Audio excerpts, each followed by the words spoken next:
It was a day more than a century in the making. Canada's military personnel, their families, the Minister of National Defence, even the Prime Minister. Thank you, everyone, for gathering here in Truro for such an important event. Together to commemorate a largely forgotten part of Canada's military history, a time shrouded in secrecy. Which really speaks to why we're here today.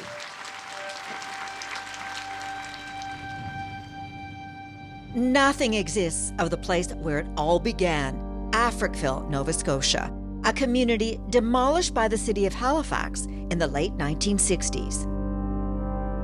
For more than 150 years, it was a place where Black men and women fleeing hatred and racism in the U.S. settled, hoping to find sanctuary. But Canada didn't welcome them with open arms. Life was harsh, as Blair Dixon recalls from things his father told him. What did he tell you about growing up? My father, from what I understand, is that it was a very difficult life for him as a youngster and as an old man and all in between. Blair's memories of his father are fuzzy, but he does have a childhood image he will never forget. November 11, 1941. Watching George Dixon get ready for the Remembrance Day parade. He would spend a whole lot of time pressing his own pants and pressing his shirt and the tie and all sorted out. And when he marched down the street, he marched with pride. And so much so I can remember as a youngster walking down the street as Papa walked down, feeling his pride. But Blair doesn't only feel pride when he thinks of his father, he also feels pain. Pain that George was refused entry into the regular military as part of Canada's war effort. At the height of the First World War in 1916, he was assigned to a segregated unit known as No. 2 Construction Battalion, or the Black Battalion. The black men were refused enlistment. They were not accepted into the army at that time by the government. It was shortly after that when they realized they needed these men, and so the plan was to form an all-black regiment. It would take a while to establish, but eventually, George was one of 500 other black soldiers who were stationed in France near the Swiss border. Assigned backbreaking labor, tree cutting, building roads, laying railway tracks to move urgently needed supplies to the front lines.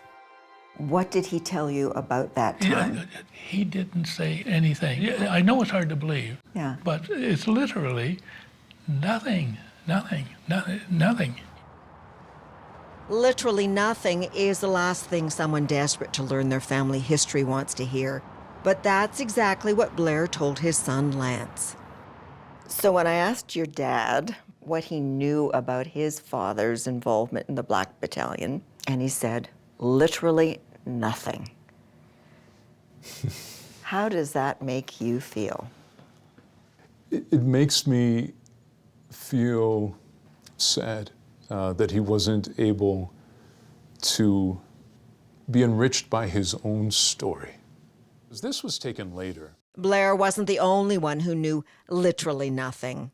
I wanted to know the story, and yet I didn't want to know the story because it would mean probably something about needing to own some kind of a struggle or something in the past, and I just didn't want anything to do with that. Now, isn't this something, right? This is a record of service, the Canadian Armed Forces, right? Something. Together, Lance and Blair are learning more about George Dixon, how he encountered racism when he tried to enlist during the First World War. Date and place of appointment, November 29th, 1916. George's military file doesn't offer any clues about why he never talked about the war, but every descendant of the Black Battalion W5 spoke to had the same story. They didn't know anything about the regiment. making the number 2 construction battalion possibly Canada's best kept military secret. So this is a photo of my uncle, William Andrew White. Canadian actor and filmmaker Anthony Sherwood thinks he knows why so few are aware of the separate unit for Black soldiers. Racism is ugly and difficult to talk about. And his great-uncle, Reverend White, saw it firsthand when Black men were rejected by recruiting officers across Canada. He decided to do something about it. He wrote to community leaders all across the country and got them to get involved in this petition to get Black Canadian men involved. By 1916, pressure from Reverend White and other Black leaders, combined with growing casualties in the battlefield, led to a compromise. The Department of Defense and militia decided to allow Black men into the military as long as they were in a segregated battalion. That same year, a young cornet player named George Dixon walked into the local recruiting office in St. John, New Brunswick, and became a member of the Black Battalion band. He went on to encourage others to enlist. Literally marched through the center of the town, rallying people together and urging them to join. And my grandfather was a part of that. very clever way to get people to join the army, right? It was Right. back then. I mean, hey, you want it, strike a parade.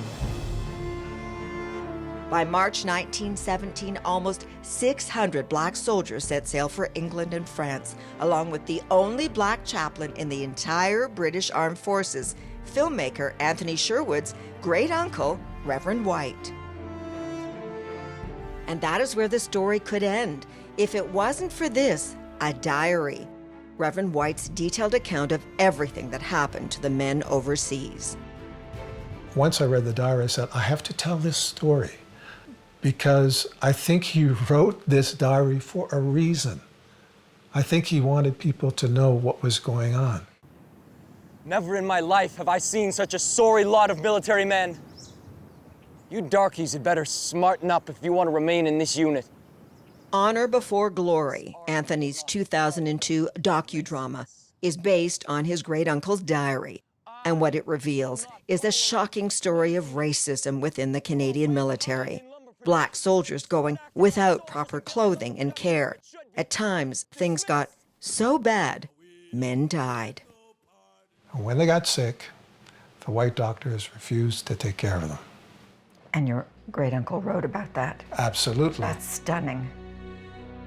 Soldiers like Private John Mansfield, who got so ill, Reverend White took him to the hospital. Then, 2 days later, writing in his diary. Mansfield returned from hospital. Doctor says he is faking.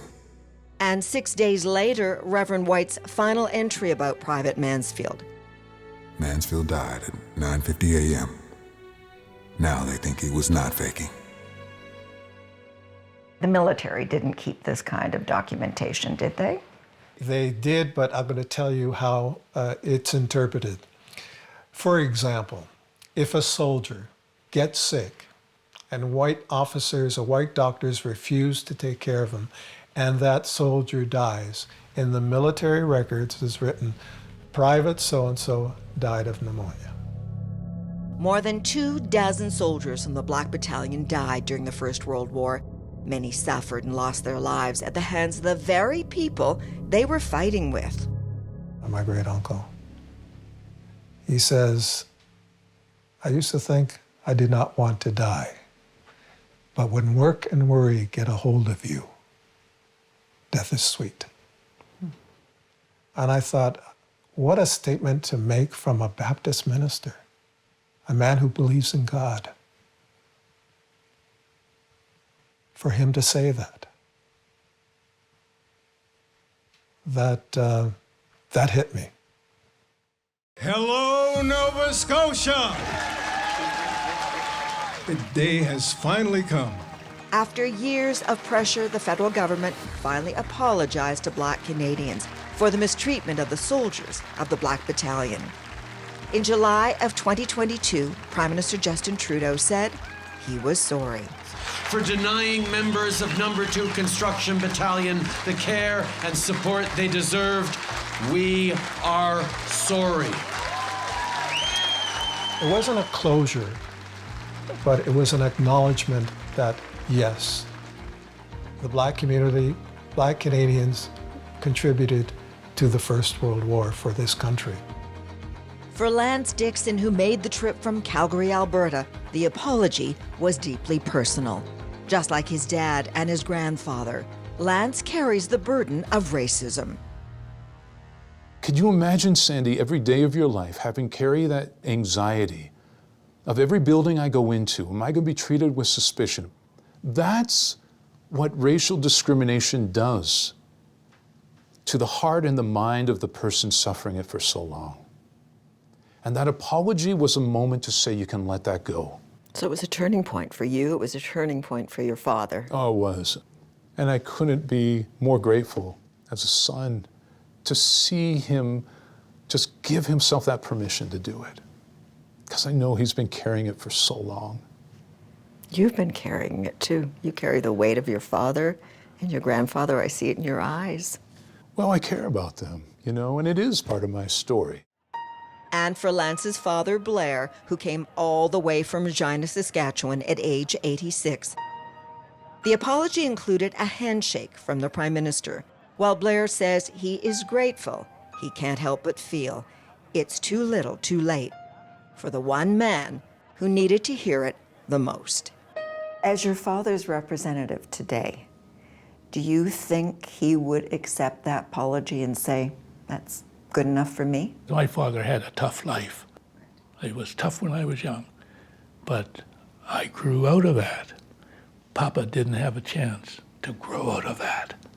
And if they at that time, with my father and those guys, said, and we're going to do something about this, now my father would say, hallelujah. But for me to speak for my father now,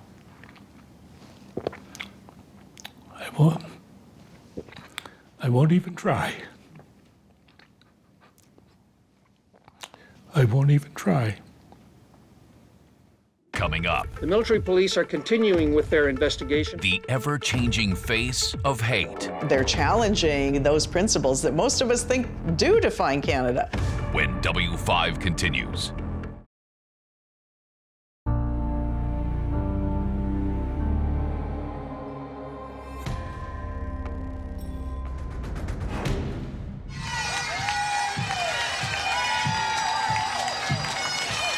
It was a history-making day.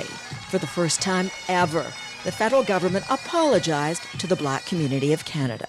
For the blatant anti-Black hate and systemic racism that denied these men dignity in life and in death, we are sorry. Prime Minister Justin Trudeau sorry for the treatment of soldiers in a segregated Black Battalion during the First World War. For many, it was a moment of healing and redemption. The Canadian government finally admitting what happened all those years ago was wrong. A unit set apart, deprived of services, care, and respect. What's up, bro? Good to see you, bro. The apology was important to Leo Vem. He's still raw from his own military service. But getting together for breakfast every Saturday with some of his veteran buddies certainly helps. Haven't seen you in forever, brother. Leo retired from the armed forces in 2016, exactly 100 years after the formation of the Black Battalion. How much has changed since then? Nothing. You look at the Canadian Armed Forces today, there's very few blacks. So nothing's changed. There's something about being on the water that must be peaceful in contrast to what it was like for you when you were very peaceful. In the military. Yeah, take the boat out and just go sit out there. After retiring at age 52, Leo put down roots not too far from his family home in Africville near Halifax. He'd prefer to put the racism he experienced during his 30 years in the Navy behind him. In fact, he still says serving for Canada was the best experience of his life. How many people can say they've been to Australia? Okay. How many people have gone diving with great white sharks? Okay. I climbed mountains in Afghanistan. But even though there were good times, Leo says the discrimination began shortly after he joined the armed forces in 1986. There are people out there that don't like you because of the color of your skin. That's basically it. And unfortunately, they're higher ranked than you. So sometimes when they open their mouth, you get in trouble because you opened your mouth back and stood up to them. Because you felt that you were being put down I was being disrespected. because of the color of your skin. Yes. That racism became a real threat when Leo was deployed to Bosnia in 1994 as a leading seaman for the Canadian Navy. My boss came and grabbed me. I mean, I'm thinking, geez, I haven't done anything. What the hell's going on? And in the bathroom, someone had wrote on the wall, joined the White Boys Club, hang leading seaman Vem. Hang Leo Vem. He was shocked. From that day forward, Leo slept with his gun under his pillow. I had no problem sleeping with my 9mm then.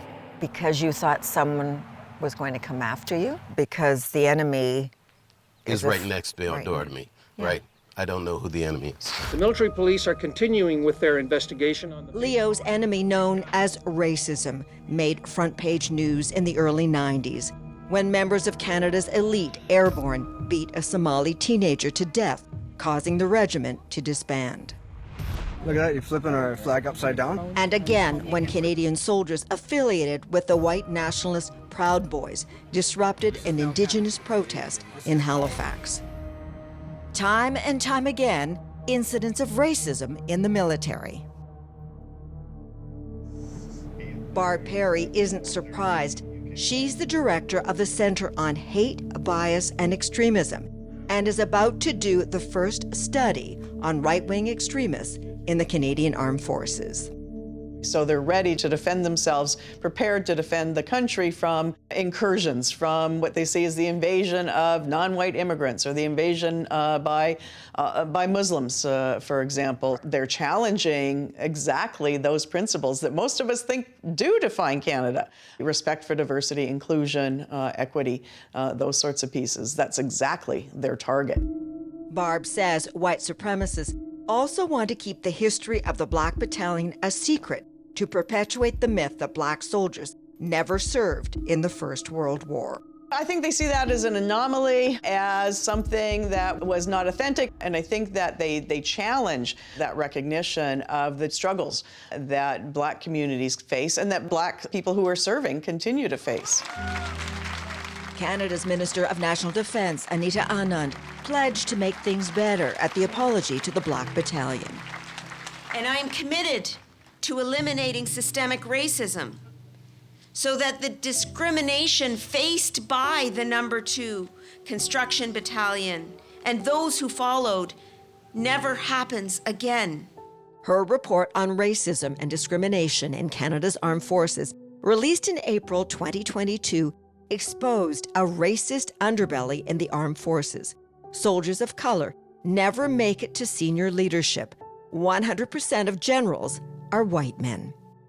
You talked about the need to eliminate racism and hatred, and you made a promise to family members at that apology that you would try to change the culture of the Canadian military.